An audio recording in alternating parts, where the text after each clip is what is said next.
Esau, the so-called white man. Go ahead out. Is it Zephaniah? About how y'all gonna do it. We don't see no power with y'all. But the scriptures are the power. Alright, Shalom, this is brother from GMS Atlanta, Karastazal. Kabash. We want to start off by giving all praise and glory to Yahweh, Ba'Shem, Yahweh Shai, Ba'Shem, Barakah, Kodash, double honors to the apostles and elders of GMS. And peace and salutations to all the brothers around the four corners, pushing the truth out with all peace and safety. Shalom. Shalom. You can go ahead and open up with Zephaniah chapter 3 verse 8.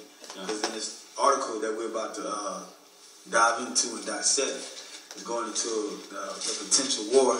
Really, the war, World War III is already happening right now. And this article is going into how prophecies is set up for these nations to fall, especially Esau, the so-called white man. Go ahead out. This is Zephaniah 3 and 8. It says, "Therefore wait ye upon me, saith the Lord." It just said, wait upon him. Most people, Jake mainly, they see us out on highways and byways and be like, well, I hear y'all preaching all of this and all of that. The so-called white man are going to be taken down, but how y'all going to do it? We don't see no power with y'all. But the scriptures are the power. It's just, the time is not, well, it's not happening physically. It already happened. But spiritually, we're waiting. Spiritually, we're fighting. Although we're waiting in the flesh, we can't fight with weapons. Because Esau got the blessing of the sword. Go ahead out. It says, "Until the day that I rise up to pray, for my determination is to gather the nations, that I may assemble the kingdoms, to pour upon them mine indignation, even all my fierce anger, for all the earth shall be." And look what he said. He said he's going to gather all the nations. In his fierce anger. That's talking about the nuclear war weapons exploding on these different companies, man, that are fighting against each other. And the Lord is telling his people to get right. Go ahead out. It says, to pour upon them my indignation, even all my fierce anger, for all the earth shall be devoured with the fire of my jealousy. Yeah. And one of the parts of the earth is here in America, man. This land, this ill-gotten land that the so-called white man got by his ill gains, making false peace treaties and whatnot with the so-called Native American Indians, which are Gad, and the Simeon Indians, which are Reuben, and so on and so forth with the 10 tribes. White people got a lot to pay for. Go ahead, open up on the article. Okay. This is an article from shiftplan.com, and the title, the title is "China deploys 300,000 soldiers to North the North Korean border in preparation for potential war." Potential war. Remember it says in Matthew chapter 24, verse 24. Okay. Well, matter of fact, we ain't gotta get that, but it speaks about wars and rumors of wars. Go ahead out. It says, while the specter of a nuclear war with North Korea has faded in recent weeks, China is not taking chances. And ahead of the Winter Olympics in South Korea, the Chinese government has deployed 300,000 troops and multiple mobile strike groups to its highly guarded border with North Korea, a move which signals that Beijing is quietly gearing for a potential crisis between Kim Jong-un and the United States in the coming months. Yeah, because China's rolling with North Korea. You got Russia rolling with China and North Korea. America's finished. Go ahead and pull Joel chapter 3. Matter of fact, I got it since you're reading that. Slide it out.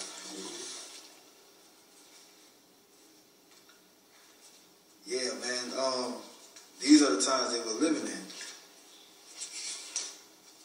This is Joel chapter 3, verse 9. "Proclaim ye this among the Gentiles, prepare war, wake up the mighty men, let all the men of war draw near." Let If I can say, so I can cutting you out too, but that's what we're doing now. We're preparing all the mighty men for this great war. It's about to happen. God. And building on what the brother's saying too, this war is meant for us once again, because we're not just speaking on here for American sakes. Mm-hmm. We won't give a damn about America, man. We give a damn about the elect, though. The elect of Israel, Yasha'Allah, our people, the so-called Negroes, the so-called Latinos, the so-called Native American Indians, any confusions of faces who have the same spirit as Jake, with those, heathen names I just called, because we're the Gentiles that's going to be rooted back in this this family tree that's going to be ruling the world in the near future. So that's why we're speaking out so boldly with the Lord's truth. It says, let them come up, beat your plowshares into swords and your pruning hooks into spears. Let the weak say I'm strong. And ain't they putting all their money into military might? All the countries. Starting with the United States, Iran, North Korea, Russia. That's why he set sanctions on Iran and on North Korea. But North Korea and Iran are not hearing that. Mainly, America's trying to target North Korea right now. But it's doing these other countries as well. You got the thing in Syria. Oh yeah, Syria is basically in war right now. Right. All the cities. That's all tied in with World War III. Mm-hmm. It's just the beginning of it. Yeah. Read this last bit. Assemble yourselves and come, all ye heathen, and gather yourselves together round about. Thither cause thy mighty ones to come down, O Lord. It's talking about the angels that's going to save the elect men, women, and children in these coming days, man. Yeah. Because this war is climaxing to that peak where they have to shoot missiles on each other, and that's that everlasting lake of fire that the Most High is going to disperse throughout all the land of America, starting first and foremost in certain parts over there in the east. But mainly America, because America is spoken about highly in Revelation chapter 18, being Babylon the Great. So, what you about to go out? Malachi 4. Go ahead. This is Malachi 4:1. It says, for behold, the day cometh that shall burn as an oven, and all the proud, and all that do wickedly shall be stubble, and the day that cometh shall burn them up. So, who needed to get who is going to be slack? Who is going to be burnt in the near future as stubble? All that do pride. Come. And that's talking about who? That's talking about Esau. Talking about 2/3 of Israel. All these other nations. Yep. That had Israel, they had their hand in the part of Israel or our downfall, so to speak, because they like to hide history, man, especially nowadays. And that's pursuant to Joel chapter 9, verse 24. Yep. I got the scripture on top of that, then you can finish up. It says, this is Obadiah chapter 1, verse 18. And the house of Jacob should be a fire, and the house of Joseph a flame, and the house of Esau for stubble. Fit perfectly with that scripture, man. And that's what we're going to do when we get the spiritual power and when the Lord come back. And y'all going to shoot the missiles on y'all damn self. Yep. He's going to destroy your own self. Shame on them, man. Right. He say, in the day that cometh shall burn them up, saith the Lord of hosts, that it shall leave them neither root nor branch. So there's going to be nothing left here, man. Gone. Consumed, stubble. Yep.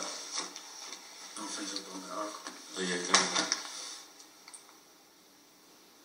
But you see how hot this topic is, though, right? This topic is very important. Go ahead. It said the reason for the increased missile presence is that Chinese troops in the border area could be swept away if the North tore down the banks of the reservoirs, or they were destroyed by missiles or airstrikes, the source added. Yeah. Guess more than that. It's pretty much saying the same thing, though. Yeah, so we, it ain't, we're really pretty much done with the article. But the scriptures is being fulfilled right now as we speak. You know what I'm saying? The Most High is speeding up the times, although it may look like time is not moving on the surface for what we can see as far as going to work and handling responsibilities and stuff like that. That's what faith comes into play. You just gotta have faith in Yahweh Hashem Yahushua. Yeah. God. Because, I mean, shit, man. We don't have no other hope in this world but the truth. God. And so far, the truth has been manifesting itself to brothers God. that are in the spirit, God. that he is real. God. According to Romans chapter 8, verse 16. Bring it out. The spirit bear witness with our spirit. Japa lesson Achiyam. Don't put scripture on YouTube. This is on Romans 8 and 16. The Spirit itself beareth witness with our spirit that we are the children of the Most High. God. And if children, then heirs of the Most High, and joint heirs with Yahushua HaMashiach. If so be that we suffer with him, that we may also be glorified together. God. You know, so once we get to that kingdom, we gonna be joint heirs with Yahweh. With Salaki, with Yahushua. Yeah, we're going to rule many mansions. We're going to rule people, livestock. We're going to have gold, diamonds. We're going to rule the land with the law, statutes, commandments. God. We're going to fulfill our deepest and highest desires, which is in righteousness. We ain't going to never go off again. God. That's pursuant to Matthew chapter 5. God. Blessed are those that are hungry and thirsty in spirit. God. Because the Lord is going to fulfill us with his peace and spirit. You got some on that? Nah, that was it. I got scripture. This is Isaiah chapter 53, verse 1. Who had believed our report, and to whom is the arm of the Lord revealed? Is revealed to us. God. His strength is his mysteries, the basic truth, first and foremost, which helps us develop our spiritual man in his walk of life, man, because this life can try to rear you to the deep waters, or try to rear you to the fiery side. You gotta walk that straight down. Yeah. And that's according to the reason why we're putting this in to the topic at hand, which is going into war, because we're gonna need the Most High in the time of trouble. A lot of people ain't got the Lord in that time of trouble. We're explaining these different methods and tactics to use, because in that day you may be saved. All you have to do is just repent. That's if you are the elect. There ain't no telling who the elect is. But if your forefathers stem from the tree of Israel, starting with Abraham, Isaac, and Jacob, mainly our forefather Jacob, because the 12 sons came out of the loins of Jacob, but he received that covenant. So as long as your forefathers come out of them, then you're good. Repent and go out and do the work. Okay. That's it? Yeah, that's it. Okay, John. Let me see if I got one more. I got it.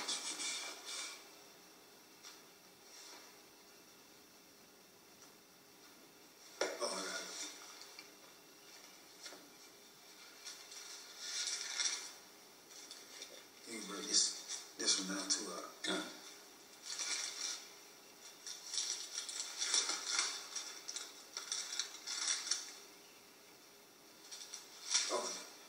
This is 2 Peter chapter 3, verse 4. And saying, where is the promise of his coming? I'm starting from verse 3. 2 Peter chapter 3, verse 3. Knowing this first, that there shall come in the last days scoffers, walking after their own lust. God. And what we have today, we have scoffers going against the truth. You know, we have these Christians still believing in their false doctrine. You know, we even have scoffers of Israel, you know, with these other camps, you know, still preaching that Yahweh and Yahushua is one person, you know, scoffing against the scriptures. God, and scoffing against men of the Lord. That they don't know. People in the comment, people just making non-valuable edification videos on YouTube. Yeah, just scoffing, not no edifying, just all scoffing. Yeah, scoffing and wasting time, which they're born in vain anyway. Time. Verse 4, it says, and saying, where is the promise of his coming? For since the fathers fell asleep, all things continue as they were from the beginning.